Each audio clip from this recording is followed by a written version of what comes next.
So much to do. Need to park the trailer.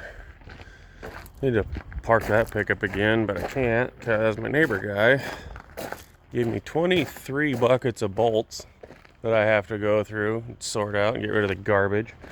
Need to haul this off. Need to do something with the tires. Need to finish cleaning this thing up after last weekend's camp trip. Need to get that cleaned out and parked. But all that stuff can wait because I want to get back on this thing. But in order to get back on this thing, I gotta put away a bunch of stuff again. So that'll be today's project, cleaning things up and hopefully get that fuel tank done.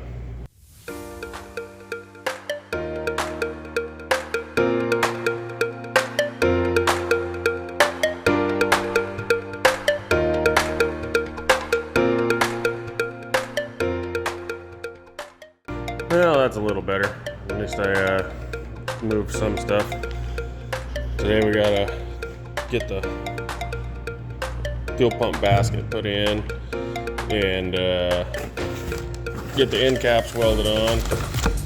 Once I have that, I'll try and pressure test it and hopefully not have any big leaks. And then just for extra precautions, we're gonna POR 15 the inside of it and get it sealed up real good. I really do not want that to leak because I'm gonna have to pull the body off in order to pull the fuel tank when this thing's done. So really got to make sure that it is sealed nicely.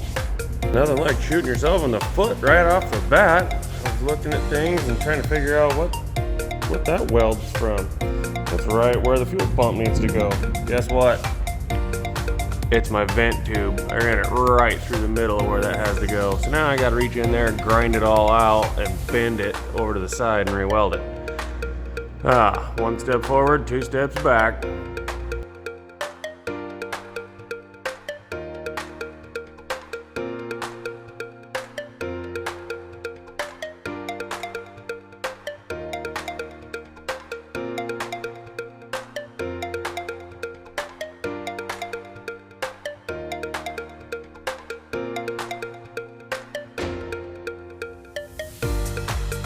All right, looks like I'll be able to avoid that vent tube. I'll be able to cut in back here in this corner.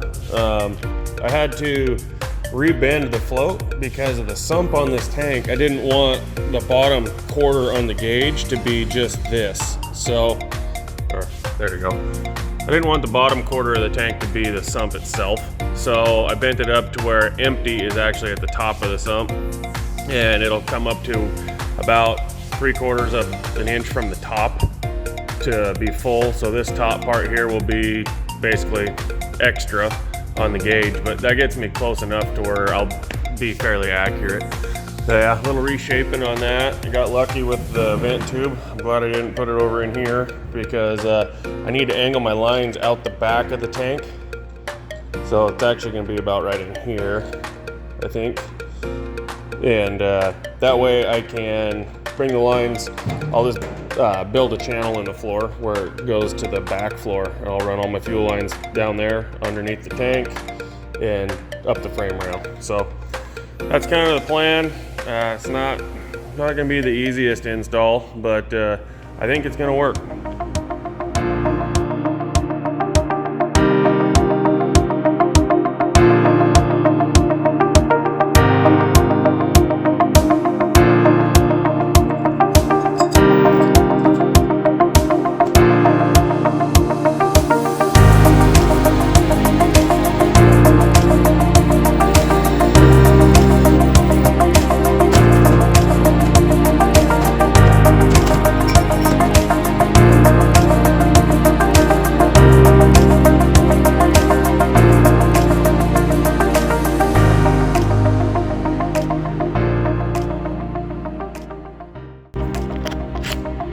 I gotta figure out how. I think I'm gonna cut a ring slightly bigger out of thicker material, and then this lock ring, when you get it on there, most of you watching already know how these things work, but then you have little tabs that stick in, you drive that on and it presses down on that O-ring. I need something to hold that O-ring in and stiffen up this area. It's got a warp to it from welding, so I'll have to find some thicker material for that. But there it is. It's sitting down in, you know, flat with the bottom. So when I got about a ½ inch of fuel left, it'll be reading empty, which is okay with me. And yeah, I think that's gonna work just fine. Swing the float up. Let's see. Yeah, at full, there's full. We'll have 3/4 of an inch to an inch of headroom. So yeah, I think that's gonna work very well. Cool.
Alright, so we got our fuel basket mount built. Everything fits and clears.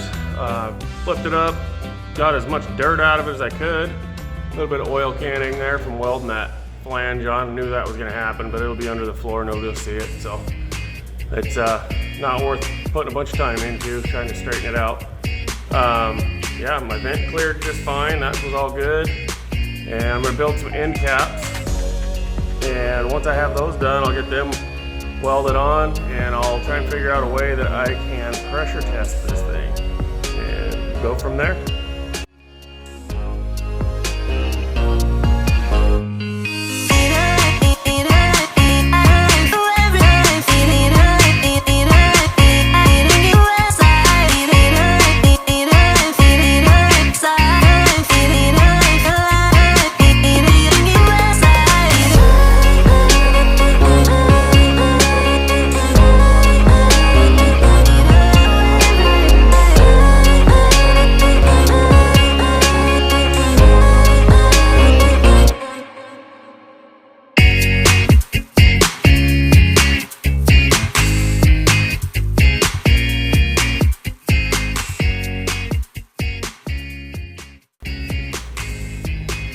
I really wish I had a sheet metal brake.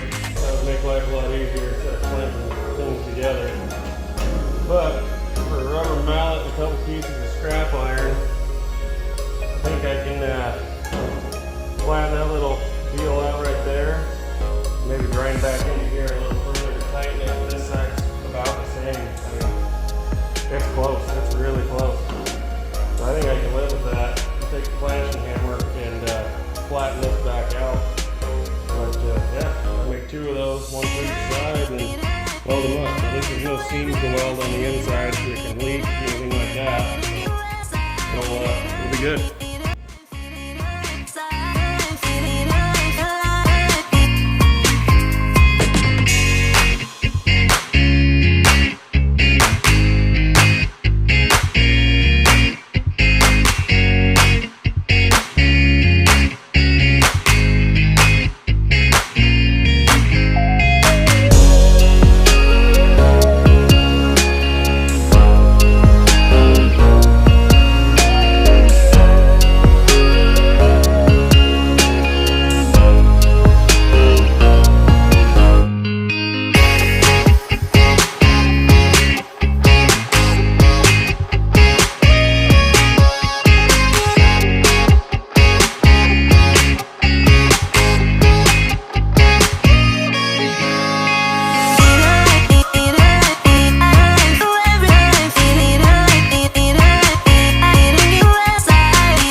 Finally, fuel tank is done. I haven't pressure tested it or leak checked it yet, but it's all built and welded. Just gotta do that and then POR 15 the inside. It should be good.